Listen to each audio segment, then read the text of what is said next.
असदुद्दीन ओवैसी के नए रण पर चर्चा के लिए सीधे उन्हीं के पास चलते हैं जो इस वक्त हमारे साथ जुड़ रहे हैं। ओवैसी जी, स्वागत है आपका आज तक पर। मेरा पहला सवाल आपसे यही, धर्मनिरपेक्षता के लिए खतरा आप कैसे देख रहे हैं? प्रधानमंत्री अगर इतने लंबे वक्त तक एक फैसला रुका हुआ था, राम मंदिर का निर्माण हो रहा है और खुद सुप्रीम कोर्ट ने सेंटर की भूमिका देखी थी ट्रस्ट बनाने में, फिर प्रधानमंत्री का जाना सेक्युलर इंडिया के खिलाफ कैसे? सबसे पहले तो मैं आपको ये बताना चाहूंगा कि आपने इंट्रोडक्शन में कांग्रेस के जो लोकसभा में लीडर का जिक्र किया, एनसीपी के शरद पवार साहब का जिक्र किया और महाराष्ट्र सीएम का जिक्र किया जो शिवसेना से ताल्लुक है।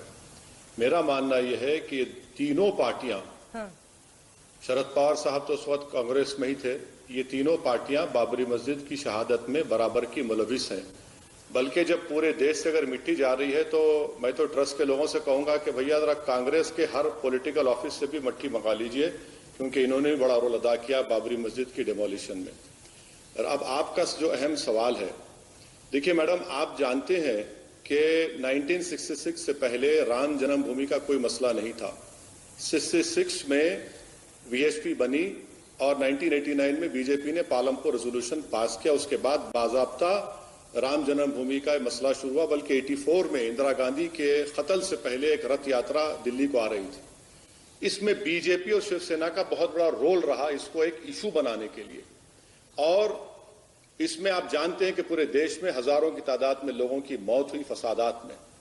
मेरा मानना यह है कि प्राइम मिनिस्टर इस देश के प्रधानमंत्री हैं और देश का प्रधानमंत्री और उनकी सरकार का कोई मजहब नहीं हो सकता। इंडिविजुअली प्रधानमंत्री का रिलीजन हम जानते हैं, मगर क्या देश के गवर्नमेंट का कोई रिलीजन होगा? नहीं हो सकता, इसलिए कि संविधान इसकी इजाजत नहीं देता। अब जब प्रधानमंत्री वहां पर जाएंगे तो प्रधानमंत्री क्या पैगाम दे रहे हैं? नंबर 1 पैगाम ये दे रहे हैं कि हमारी पार्टी ने, विश्व हिंदू परिषद ने और बीजेपी ने इस राम जन्मभूमि का आगाज किया।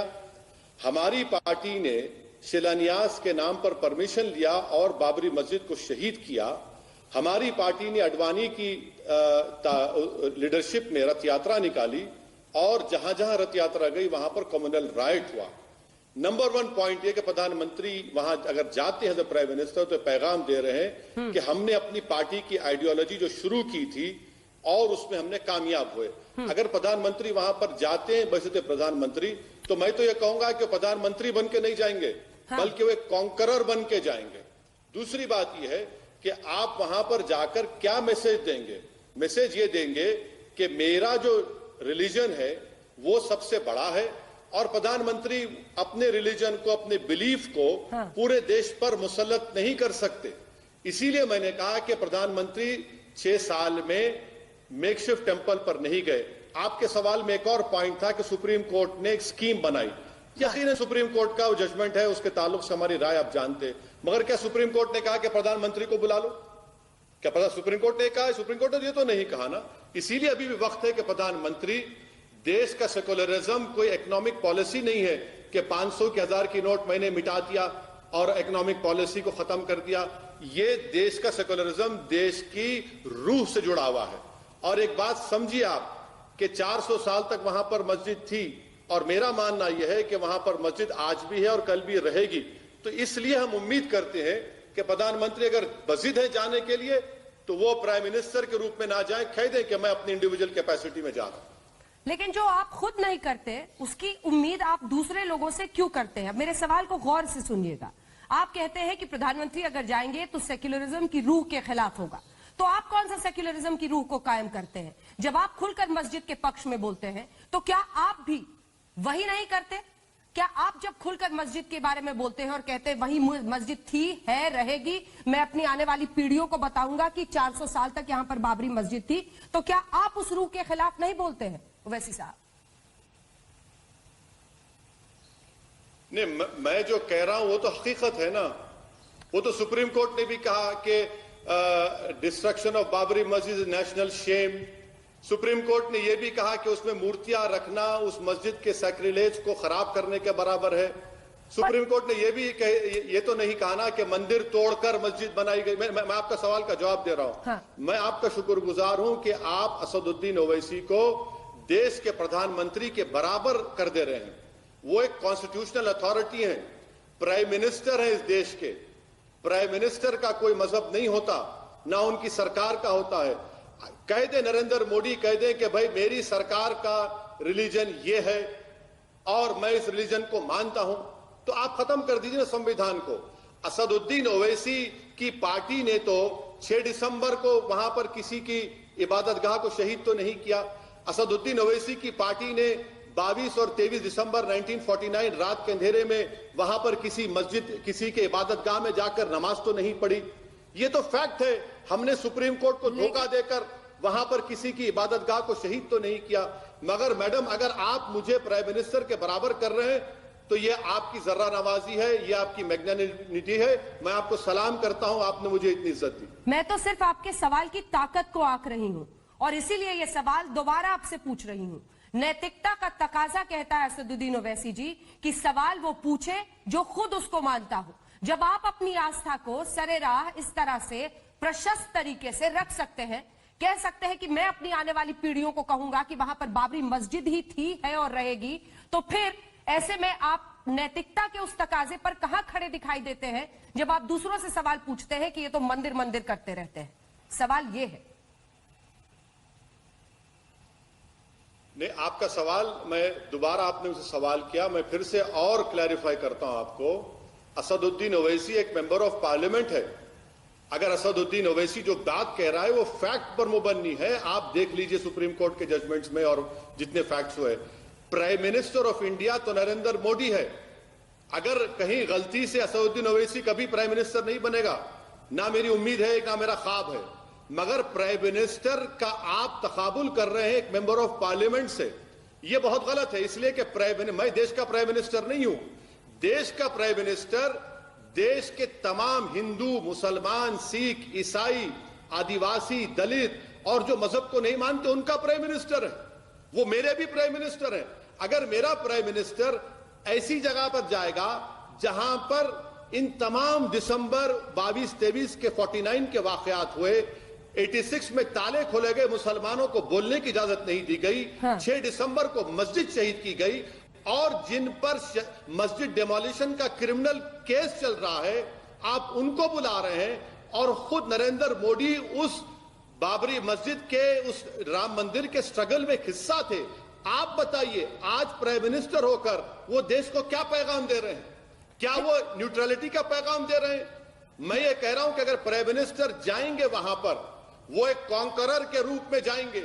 मैं आज भी प्राइम मिनिस्टर से अपील कर रहा हूं अंजना ओम कश्यप के प्रोग्राम के जरिए से। नहीं मालूम प्राइम मिनिस्टर आपका प्रोग्राम देखते नहीं देखते, मगर मैं आज भी कह रहा हूं कि आप बहुत बड़ी गलती कर रहे हैं। ये सेकुलरिज्म के मफाद में नहीं है, ये सेकुलरिज्म हमारे कॉन्स्टिट्यूशन का बेसिक स्ट्रक्चर का हिस्सा है।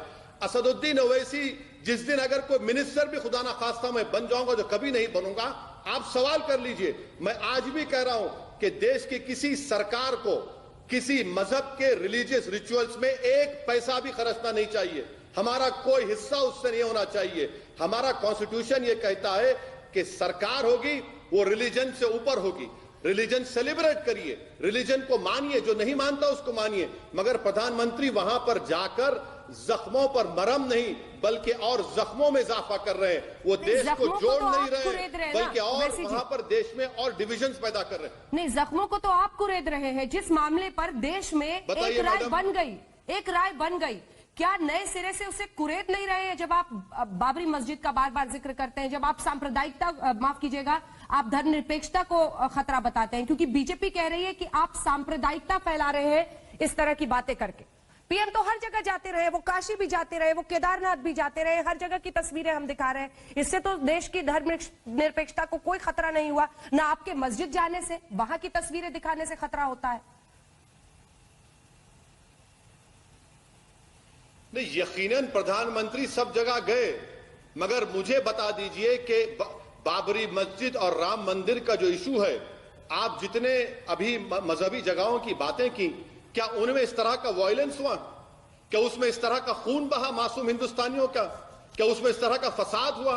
क्या उसमें इस तरह का सुप्रीम कोर्ट के ऑर्डर्स का धज्जियां उड़ाई गई? क्या उन जगहों पर इस तरह से बीजेपी और संघ परिवार के लोगों ने रात के अंधेरे में इस तरह से मस्जिद में घुसकर मूर्तियां रखी, हरगिज नहीं हुआ। इसकी हिस्ट्री है, इसका एक बैकग्राउंड है और खुद प्रधानमंत्री उससे वाबस्ता रहे हैं। मैं आपसे एक ही सवाल कर रहा हूं कि प्रधानमंत्री मुख्तलिफ इबादतगाह को जा सकते हैं, क्यों नहीं जाना चाहिए? उनका मजहब है, उनकी इबादतगाह है, जाना चाहिए। मगर ऐसी जगह पर जाकर जहां पर उसका एक हिस्ट्री है, जहां पर उसका बैकग्राउंड है, प्रधानमंत्री क्या पैगाम दे रहे हैं देश को? मेरा मानना है कि कोई भी सरकार हो, सेंट्रल गवर्नमेंट हो, स्टेट गवर्नमेंट हो, हिस्ट्री तो हर जगह की होती है। जहां पर आप खड़े हैं वहां की भी हिस्ट्री है, जहां पर मैं मौजूद हूं उस दिल्ली की भी हिस्ट्री है। सवाल यह है कि धर्मनिरपेक्षता क्या सिर्फ अभी तक जो तुष्टीकरण की राजनीति होती थी उसके जरिए साधी जाएगी, या हम देखते हैं तमाम लोग अपनी अपनी आस्था खुलकर व्यक्त कर रहे हैं और इससे धर्मनिरपेक्षता को कोई खतरा होता है या नहीं, यह महत्वपूर्ण है। आप क्यों चाहते हैं कि 2020 पर 92 हावी हो? 92 तो हमेशा हावी रहेगा ना। आपकी नजर इतना हावी रहेगा कि आप देखेंगे कि आने वाले सालों में आप देखेंगे कि ज्ञानवापी और मथुरा का भी मसला छिड़ेगा। आप देखेंगे और बहुत से मसाजिद का मसला छिड़ेगा। आप ये क्यों भूल जा रहे हैं कि 92 किसने किया? किसने किया 92? बताइए मुझे आप। किसने सुप्रीम कोर्ट को ये वादा करके, वादे से मुकर के सारी दुनिया के सामने मस्जिद को शहीद किया? किसने किया बताइए आप? किसने 22 दिसंबर 1949 को आजादी मिलने के 2 साल के अरसे में रात के अंधेरे में मूर्तियां रख दी? किसने आधे घंटे की हियरिंग में 20 पेज का ऑर्डर दिया जहां पर मुसलमानों की सुनवाई नहीं हुई? आप बताइए ना, किसने किया? ये मैंने किया। ये कौन जिम्मेदार है इसका? देश किससे चलेगा? सर्वोच्च अदालत के फैसलों से को प्रधानमंत्री और दे रहे हैं। देश किससे चलेगा? सर्वोच्च अदालत के फैसलों से या ओवैसी जी की अदालत से? देश तो सर्वोच्च अदालत से चलेगा। ये सर्वोच्च अदालत को सामने रखना था कि किस कौन कसूरवार है। ये सर्वोच्च अदालत ने कहा कि ये जगह मंदिर के लिए दे दी जाए 2.77 एकड़, 5 एकड़ जमीन केंद्र और राज्य सरकार जो है वो कहीं और दे मुसलमानों को। ये देश की सर्वोच्च अदालत ने कहा कि 1992 में जो हुआ वो एक आपराधिक घटना थी। ये सब सर्वोच्च अदालत कर रहा है। अब देश तो सर्वोच्च अदालत के फैसलों से ही चलेगा ना ओवैसी जी।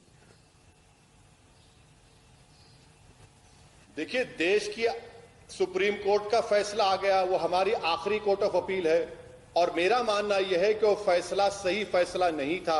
मैं सुप्रीम कोर्ट की इज्जत करता हूं। जस्टिस जे एस वर्मा ने सही कहा था सुप्रीम कोर्ट के बारे में कि सुप्रीम कोर्ट सुप्रीम है बट इनफेलेबल नहीं है। यही सुप्रीम कोर्ट ने एडीएम जबलपुर को 40 साल पहले सही कहा था, फिर यही सुप्रीम कोर्ट ने उसको गलत कहा। मैं आपसे ये कह रहा हूं कि ये गलत हो रहा है। क्या सुप्रीम कोर्ट फैसला आने के बाद भी प्रधानमंत्री का ये नहीं जानते कि बाबरी मस्जिद में पालनपुर का रेजोल्यूशन बीजेपी ने पास किया? क्या प्रधानमंत्री नहीं जानते कि अडवाणी की रथ यात्रा निकली थी? क्या प्रधानमंत्री नहीं जानते कि 6 दिसंबर को बाबरी मस्जिद को शहीद किया गया? अरे ये सब हिस्ट्री का हिस्सा नहीं है, फैक्ट भी तो है ना मैडम। और सुप्रीम कोर्ट ने इस तमाम बातें की कि सुप्रीम कोर्ट ने कहा कि प्रधानमंत्री को बुलाइए। क्यों सुप्रीम कोर्ट को आप खामखा बीच में लाते हैं? सुप्रीम कोर्ट ने अपना फैसला दिया, हमने अपनी राय दी। ये प्रधानमंत्री का जाना मुस्तकबिल में और भी ऐसे कई मजहबी इबादत गाहें हैं जहां पर संघ परिवार की नजरें आज भी हैं। इसीलिए बार बार उनका नारा यही था कि बाबरी एक झांकी है और भी कई बाकी है। ये होगा। सुप्रीम कोर्ट में अभी एक अर्जी दाखिल हो चुकी है, सुप्रीम कोर्ट ने उसका भी नोटिस नहीं लिया। वो कहते हैं कि 1991 religious place of worship act को खत्म किया जाए। ये क्यों हो रहा है? फिर यही तो हम कह रहे हैं कि इससे देश को जोड़ने की बात नहीं कर रहे प्रधानमंत्री। प्रधानमंत्री एक कॉन्करर के रोड पे जा रहे हैं। प्रधानमंत्री अपना मेजॉरिटेरियन पॉलिटिक्स को देश पर थोप रहे हैं। अपने ही देश में पीएम कॉन्करर कैसे हो गए? के लिए ठीक नहीं है। ठीक है, अपने ही देश में पीएम कॉन्करर कैसे हो गए? अगर सर्वोच्च अदालत का फैसला है और वहां पीएम जा रहे हैं, वहां पर जाएंगे। आप बाबर को कॉन्करर ना कहकर नरेंद्र मोदी को कॉन्करर क्यों कह रहे हैं? अगर प्राइम मिनिस्टर वहां पर बहैसियत प्राइम मिनिस्टर बन के जाएंगे तो प्राइम मिनिस्टर भी नहीं बनेंगे बल्कि वो कॉन्करर बन के जाएंगे। इसलिए कि वो बता रहे हैं उन लोगों को जो उनकी हिंदुत्व आइडियोलॉजीज को नहीं मानते कि देखो हमने कॉन्कर कर लिया, हमने कब्जा कर लिया, हमने कामयाबी हासिल कर ली। यही तो पैगाम जाएगा ना। और ये कोई जरूरी नहीं है कि आप जो कह रहे हैं कि मैं उसको मान लूं। सुप्रीम कोर्ट कब्जा थोड़ी कराता है जमीन पर। सुप्रीम कोर्ट का फैसला जमीन पर कब्जा थोड़ी कराता है। सुप्रीम कोर्ट का फैसला अगर आप देखेंगे, पढ़ेंगे, तो सुप्रीम कोर्ट के फैसले में यकीनन एपेक्स कोर्ट है, मगर हम सुप्रीम कोर्ट के फैसले से मुतमईन नहीं है, मुत्तफिक नहीं है। मगर प्रधानमंत्री अगर वहां पर जाएंगे तो प्रधानमंत्री तो यकीनन बहैसियत कॉन्करर बन के जाएंगे। वो पैगाम देंगे उन तमाम मुसलमानों को जो इस देश के अव्वल दर्जे के शहरी हैं।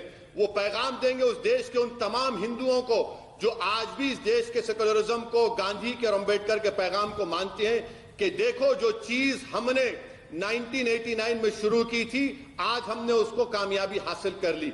यही एक तल्ख रियलिटी होगी, यही एक पैगाम पूरे देश को जाएगा। सर, यही दिक्कत है क्या आपकी कि नरेंद्र मोदी की वो छवि जो है वो और भी बड़ी होगी, वो बीजेपी को और भी इससे फायदा होगा?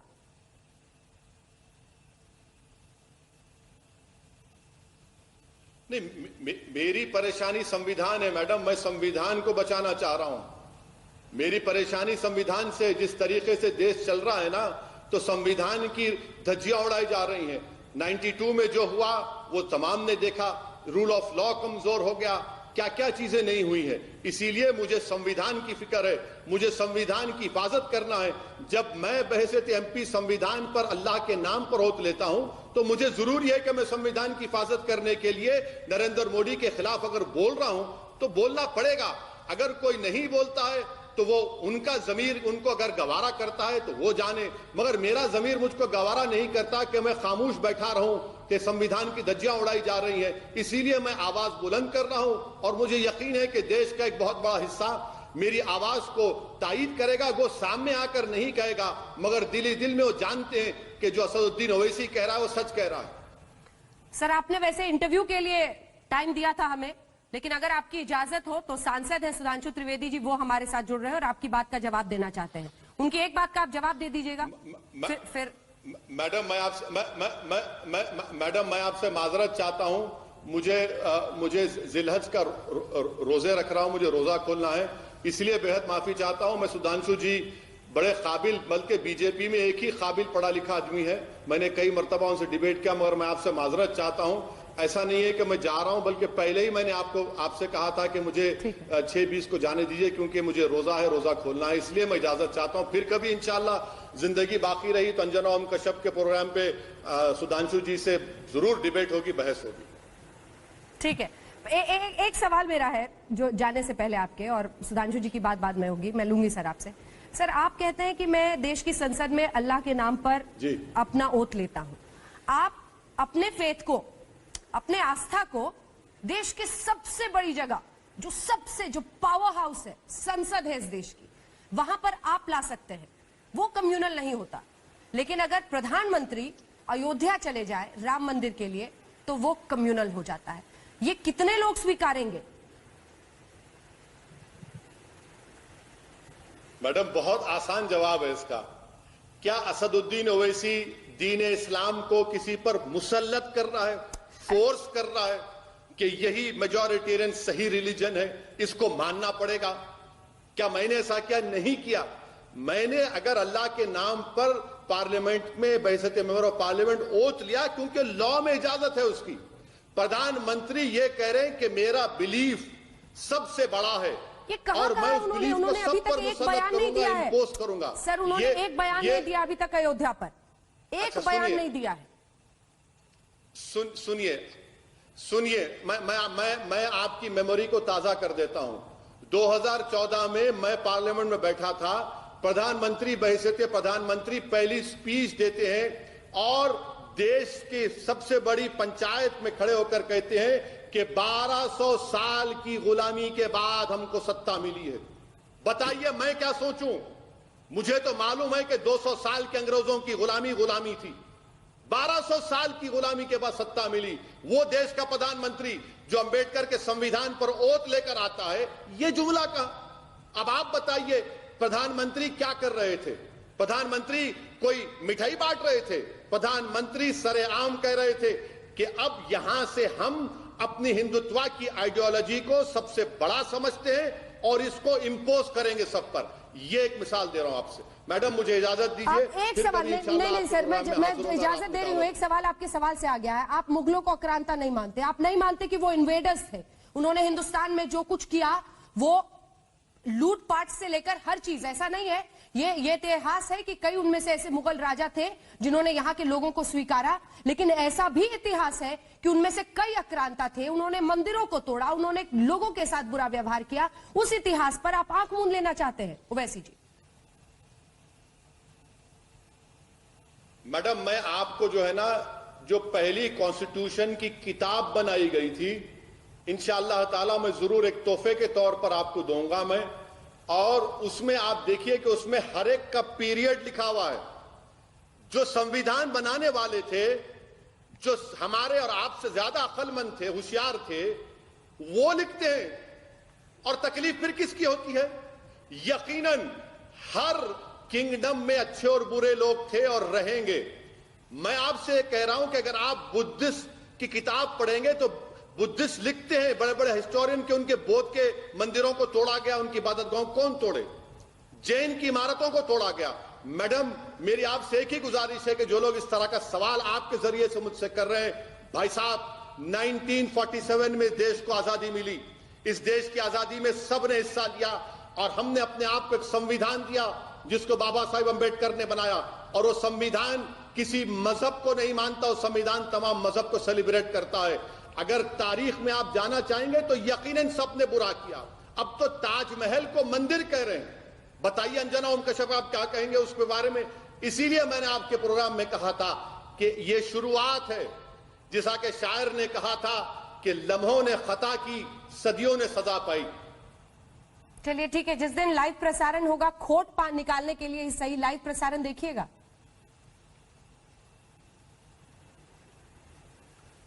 अब मैडम हम तो एक तकलीफ के साथ देखेंगे कि उस जगह पर हमारी 400 साल तक मस्जिद थी, वहां पर खबरस्तान भी था।